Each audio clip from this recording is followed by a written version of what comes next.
Welcome to another new video. Thank you. Please subscribe and hit the like if you like the video.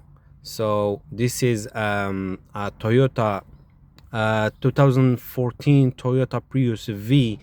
So the issue, it was I was driving and the car stalled on me. The good thing, I was by my house and I push it to park it. I parked it and then I'm start figuring out what's going on with the car, why it stalled on me. And after I checked on them, I had a check engine light on, the EBS light on, the brake light on. It was like 4 or 5 lights are on.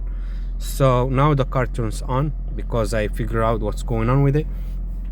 And I got this from Amazon. It's Foxwell. I paid like with the for the delivery to 165 or 170. I don't remember. So what I did, I checked for the code, and I got this codes right here: P0102, P0113, p3190. So the first one is mass airflow circuit low, intake air temperature circuit high, input, and poor engine power. So, and there is another one, another code. It's right here for the hybrid control. It says, let me see what it says. Read code. Yeah, P0A0F. Engine failed to start. So what I did, I delete these codes, and when I try to start the car, it starts for like 7-8 seconds and it stalled again. It turns off again. I tried it, same thing. But what I want to tell you is the hybrid battery level, it was too low. It was just 1 bar right here.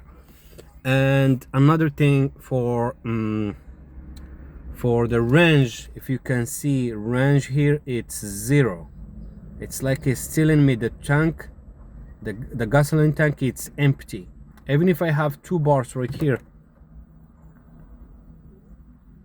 to empty, but the car and somehow doesn't read how much range I still have, how much fuel I still have. So like I said, what I did, I just delete the code, and the car turns on and turns off.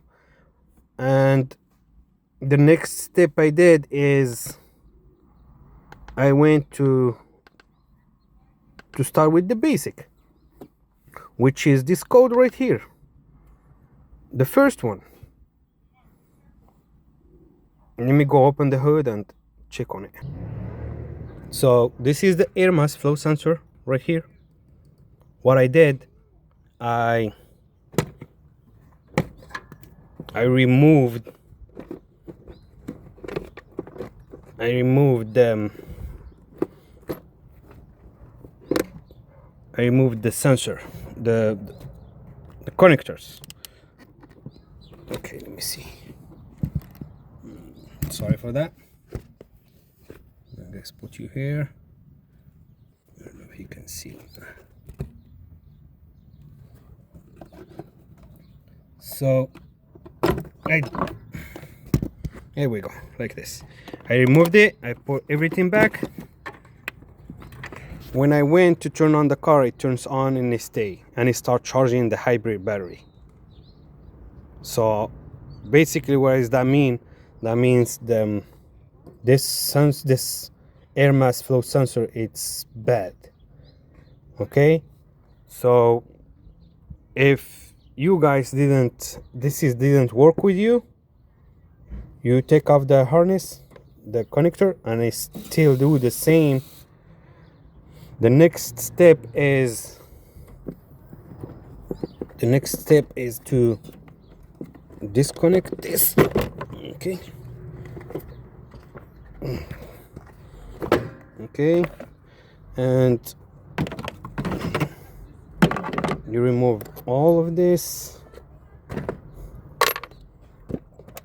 I already did that because I want to be sure that it's not the only issue that makes it to not start. Remove this hose. Okay, it's too hard to work with one hand, huh? Okay.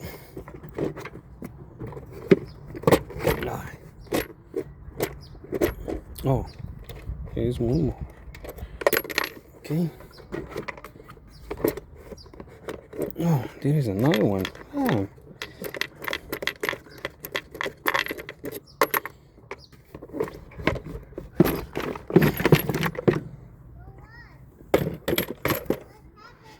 And this is the next thing you need to check on this one. Is it connected? Okay, check on this all hoses, especially this one right here. I don't know if you can see it. This one, because this part right here fails and makes this one to pop out. Sometimes this one pops out or this one. It's dependent because of the pressure, because this one's failed. And I don't know how much is it, this part. And the next thing, check on for any leak in the EGR valve or in all these hoses. This one right here. Like I said, this one, all of this. So if you see one of these hoses are not connected, do not connect it, because it's gonna do the same thing. It's this part here, you need to change this part. Okay, so I hope that helps you guys, and see you soon. Thank you.